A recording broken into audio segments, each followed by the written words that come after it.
जब कोई अतिथि द्वार पर आए तो उसका सत्कार करो, उसका स्वागत करो। ये भारत की परंपरा है। यहाँ पर कहा गया है अतिथि देवो भव। यहाँ अतिथि देवता है। तो सबसे पहले तो हम पुष्प गिराकर आपका स्वागत कर रहे हैं, आपका सम्मान कर रहे हैं। देखिए, जीवन में अगर आप चाहते हो कि आपके घर में सुख समृद्धि बनी रहे, आप यदि चाहते हो कि आपके घर से दोष समाप्त हो जाए, आपके घर के जितने भी दोष हैं, दुख है, वो समाप्त हो जाए, तो बहुत जरूरी है कि समय समय पर आपके घर में अतिथि का आगमन होना चाहिए। आपके घर में समय समय पर अतिथि आए और उसमें भी 4 के चरण यदि आपके घर में पड़ जाएं तो आपके घर के सारे दोष समाप्त हो जाते हैं, सुख समृद्धि अपने आप घर में आ जाती है। अतिथि आने चाहिए घर में। जिस घर में अतिथि नहीं आते हैं वो घर शमशान के समान है। अतिथि आए तो ऊब मत जाइए, अतिथि आए तो तिरस्कार मत करिए, आदर करिए, सम्मान करिए। और उसमें भी यदि 4 के चरण आपके आंगन में, आपके घर में पड़ते हैं तो कभी भी आपके घर में अशांति नहीं होगी, कभी भी आपके घर में दुख नहीं आएगा।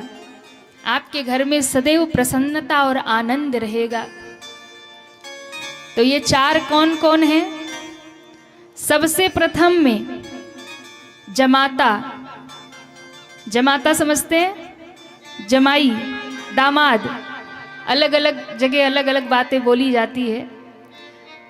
दामाद के चरण यदि आपके घर में पड़ गए तो समझिए आपके घर में सीधा बैकुंठ प्रकट हो गया। दामाद का आना बहुत शुभ माना जाता है। जमाई के चरण, दामाद के चरण घर में पड़े तो ये अत्यंत शुभ है। उसका सम्मान करिए। आपके घर में जब दामाद आए तो सत्कार करिए, आदर करिए। सम्मान यदि आप कर रहे हैं, आदर कर रहे हैं तो आपके घर पर सदैव लक्ष्मी की कृपा रहेगी, भगवान प्रसन्न रहेंगे। तो अतिथियों में श्रेष्ठ है दामाद के चरण।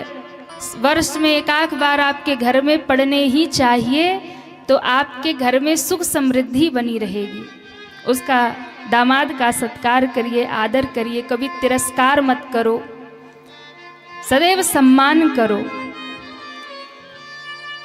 दूसरे, आपके घर में यदि बहन बेटियां आती रहती हैं, बहन बेटियां यानी नंद यदि आती है, ननद आती है, ये बात माताएं जरा गौर से सुने। अब कई बार होता है ना कि ननद घर में आती है तो माताएं मुंह चढ़ा लेती है, भाभियां मुंह चढ़ा लेती हैं कि देखो जब होता है तब चली आती है। हाँ,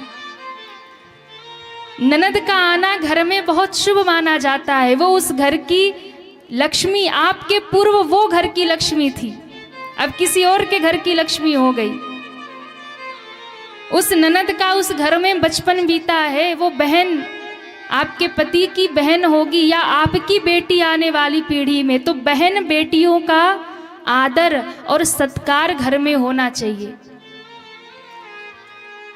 तो ननद जब घर में आए तो माताओं को चाहिए, जो भाभियां हैं उनको चाहिए कि ननद का सत्कार करे, आदर करे और सम्मान के साथ उनके साथ व्यवहार करे, सम्मान के साथ उनको विदा करे।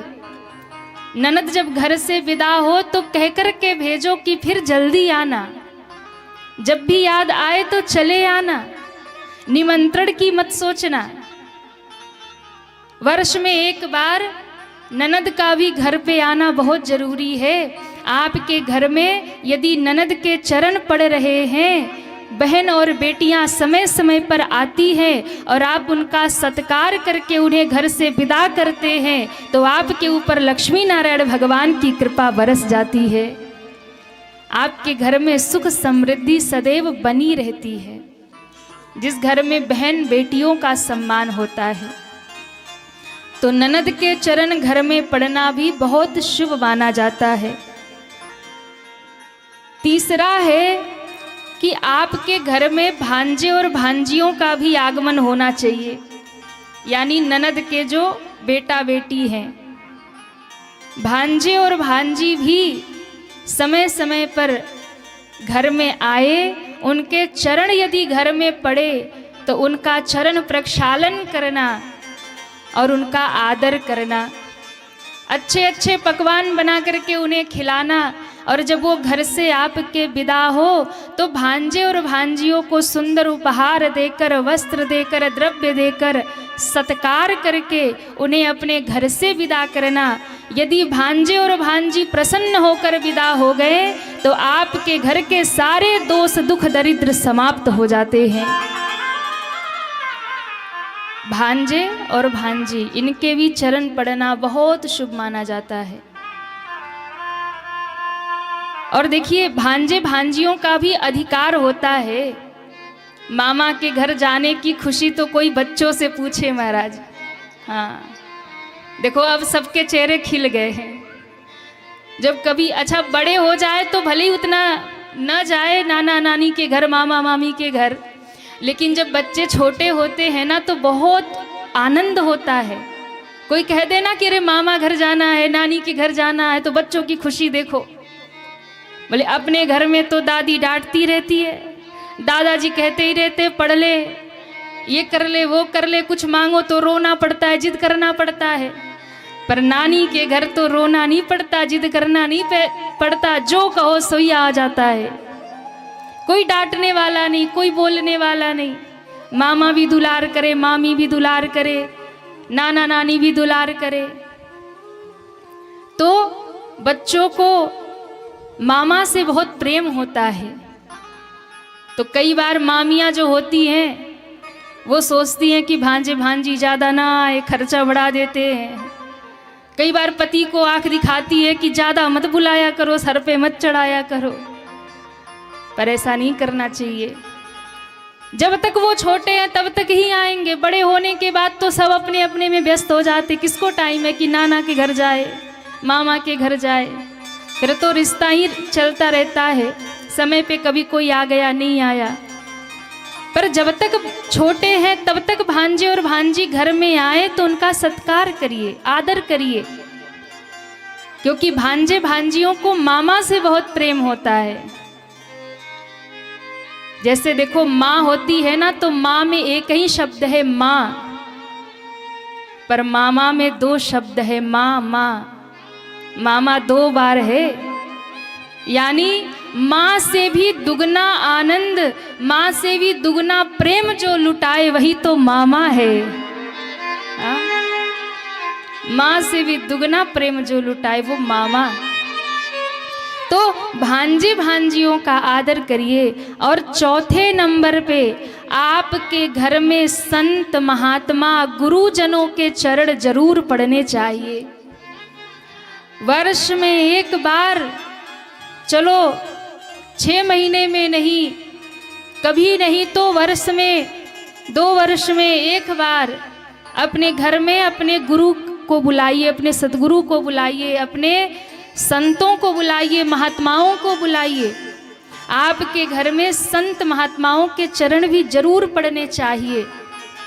आप देखिए, जब भी आपके घर में संतों के महात्माओं के चरण पड़ेंगे तो आपके घर के सारे पाप समाप्त हो जाएंगे, आपका घर ही तीर्थ बन जाएगा। इसलिए संत महात्मा और गुरुजनों के भी चरण घर में जरूर पड़ने चाहिए। और ये बात कोई हम अपने पास से बना के नहीं बोल रहे हैं, ये बातें ब्रह्म पुराण की है कि 4 के चरण यदि आपके घर में पड़े तो उसका आदर सत्कार करिए। और यदि आपने आदर सत्कार किया तो आपके घर से सारे दोष पाप दुख समाप्त हो जाते हैं। ये ब्रह्म पुराण की बातें हैं। तो अतिथि का सम्मान हो, कोई भी अतिथि आए उसका आदर हो, पर उन अतिथियों में भी ये 4 श्रेष्ठ बताए गए हैं। ये आ जाए तो फिर पूछना क्या है, इनका आदर कर लो, इनका सम्मान कर लो, तो आप पर भगवान की भी कृपा हो जाती है। तो सखियों ने कहा, सरकार आप अतिथि हैं, आप प्रथम बार हमारे यहाँ आए हैं, तो हम पुष्प बरसाकर आदर कर रही हैं, सत्कार कर रही हैं। और दूसरी बात कि आप इन जनकपुर की गलियों में जो घूम रहे हैं, आप ये मत सोचना कि आप बड़े सुंदर हैं। राम जी ने कहा, मतलब? बोले आपको लगता होगा ना कि हम इतने रूपवान हैं कि हमें देखने के लिए पूरा नगर उमड़ पड़ा है, हम बड़े सुंदर हैं। तो प्रभु इस भ्रम में मत रहिएगा कि आप बहुत सुंदर है। आपसे भी सुंदर अगर कोई है तो हमारी किशोरी श्री जानकी मैया है। आपसे भी अधिक सुंदर हमारी किशोरी जी हैं। और अगर दर्शन करना हो ना तो कल सुबह 7 बजे पुष्प वाटिका में पहुंच जाना, वहीं पर हम किशोरी जानकी जी का आपको दर्शन करवा देंगे। मानो पुष्प वाटिका का भी निमंत्रण दे दिया।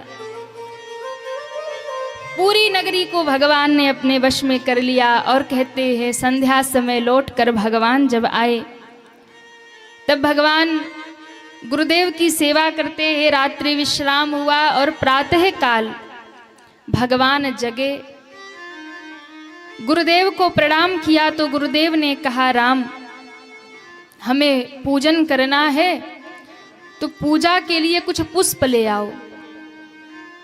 राम जी ने कहा, अच्छी बात है।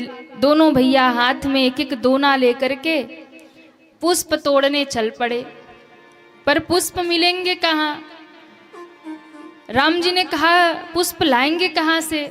लक्ष्मण जी ने कहा, चिंता मत करिए भैया, कल हम देख के आए हैं, बड़ा सुंदर बगीचा है। और गुरुदेव आप चिंता मत करिए, हम पुष्प ही नहीं लाएंगे, हम फूल ही नहीं, हम फल भी लेके आएंगे। बड़े सुंदर सुंदर फल हैं बगीचे में, पुष्प भी हैं, फल भी हैं, सब ले आएंगे। गुरुजी मुस्कुराए, अच्छी बात है। अब दोनों भैया लेकर पुष्प वाटिका के द्वार पर पहुंचे। हाथ में एक एक दोना लेकर राम जी ठहर गए। लक्ष्मण जी ने कहा, भैया रुक क्यों गए, आगे तो चलिए। राम जी ने कहा, भैया रुको, जिसका बगीचा है जरा उससे पूछ ले कि भाई हम फूल तोड़ सकते हैं या नहीं। लक्ष्मण जी ने कहा, भैया आप भी गजब करते हैं, अरे हम राज अतिथि हैं, हमें रोकने वाला यहाँ कौन है? हम कहीं से कुछ भी ले सकते हैं, कोई रोकने टोकने वाला नहीं है, पूछने की क्या आवश्यकता है?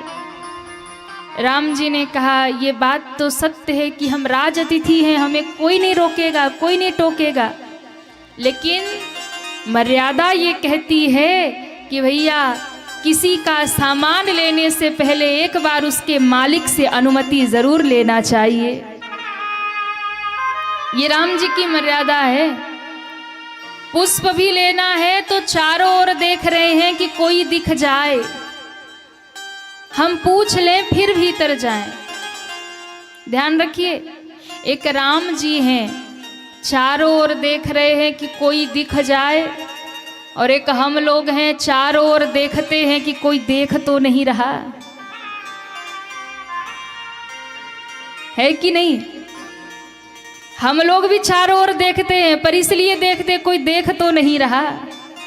राम जी भी चारों ओर देख रहे हैं, पर इसलिए देख रहे हैं कि कोई दिख जाए। अंतर बहुत बड़ा है।